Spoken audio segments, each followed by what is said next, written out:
شیشہ دہر میں ماند میں ناب ہے عشق، روح خورشید ہے خون رگ مہتاب ہے عشق، دل ہر ذرہ میں پوشیدہ کسک ہے اس کی، نور یہ وہ ہے کہ ہر شے میں جھلک ہے اس کی، کہیں سامان حسرت کہیں ساز غم ہے، کہیں گوہر ہے کہیں اشک کہیں شبنم ہے۔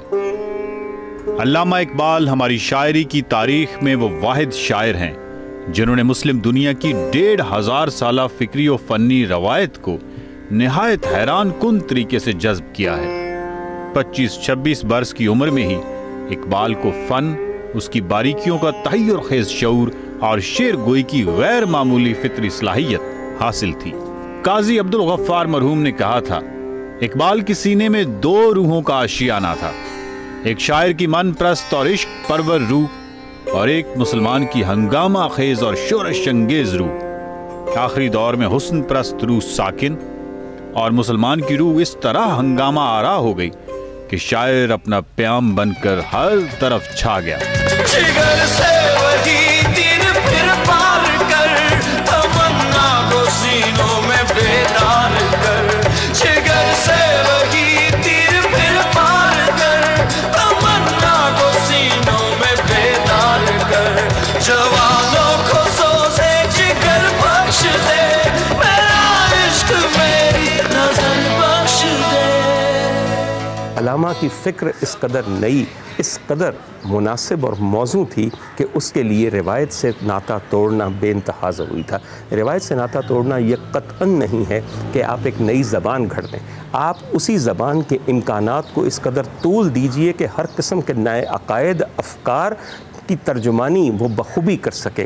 اور علامہ کی شعری عظمت ان کے کلام کے متن سے سوا یہ ہے کہ انہوں نے اردو زبان میں جو انقلابی پیغام کے لیے مناسبت پیدا کی ہے وہ ان سے پہلے دبی دبی تو ہمیں ہر جگہ محسوس ہوتی ہے، اس قدر واضح اور بلند و بانگ کہیں دکھائی نہیں دیتی۔ لیکن اقبال وہ واحد مثال ہے جس کے ہاں پیغام ہے، لیکن پیغام کی ترسیل نہایت اعلیٰ درجے کے فنی پیمانوں پر ہوئی ہے۔ نقطہ نظر ہے کہ کچھ لوگ اقبال کو ایک شاعر کے حوالے سے جانتے ہیں، کچھ ایک مفکر کے حوالے سے جانتے ہیں، کچھ ایک فلسفی کے حوالے سے جانتے ہیں۔ اقبال تو شاعر ہے ہی نہیں، اپنے آپ کو کہتے ہیں کہ میں شاعر نہیں ہوں، میرے پاس تو ایک پیغام ہے جو میں اپنی قوم کو پہنچانا چاہتا ہوں، اور شاعری کو میں بطور ذریعے کے استعمال کر رہا ہوں چونکہ میں جلدی میں ہوں، یہ ان کا فرمان ہے۔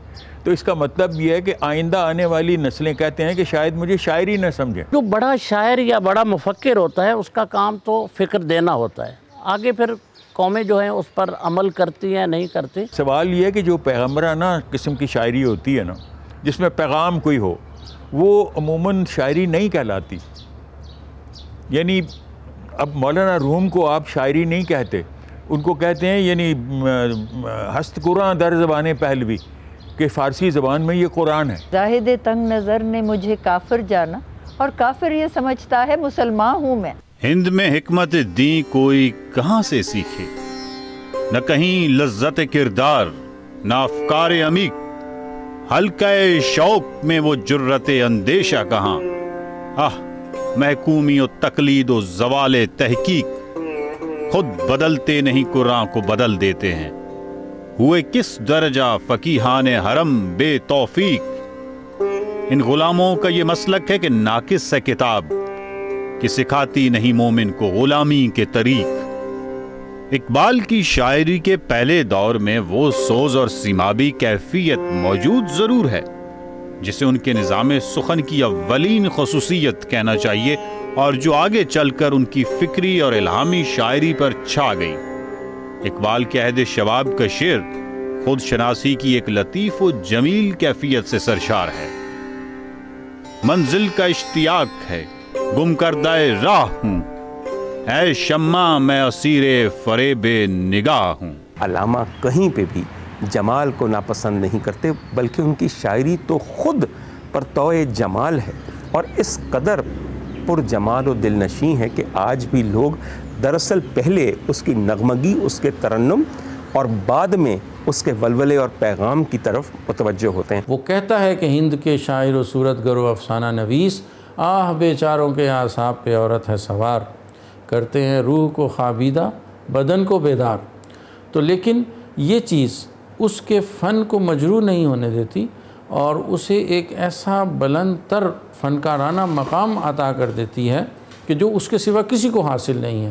مسلمان اگر جمال شناس نہیں تو مسلمان ہی نہیں، اس لیے کہ وہ منبع جمال کا عبد ہے۔ تو یہ مت بھولیے کہ ملا کٹھور اور جمال ناشناس ہو سکتا ہے، سخت اور کھردرا ہو سکتا ہے، مسلمان ملی و حلیم جمال شناس و جمال بیں ہوگا۔ ابتدائی دور کی جو ہے اس کی شاعری، اس میں تو بلا شبہ مطلب ہے رومان جو ہے وہ زیادہ ہے، لیکن بعد میں ایسا نہیں ہے۔ اصل میں اقبال فہمی کے لیے یا اقبال کی فکر کو سمجھنے کے لیے بہت وسیع مطالعے کی ضرورت ہے۔ آپ ذرا یہ سوچئے، ایک مفکر کی شاعری ہو اور مغنیاں خوش گلو و خوش روح اس پہ یوں جی جان سے مر مٹیں، یہ کہیں ممکن ہے تاوقتے کہ اس میں جمالیات کی تمام تر خوبیاں صوتی و غنائی دونوں موجود نہ ہوں۔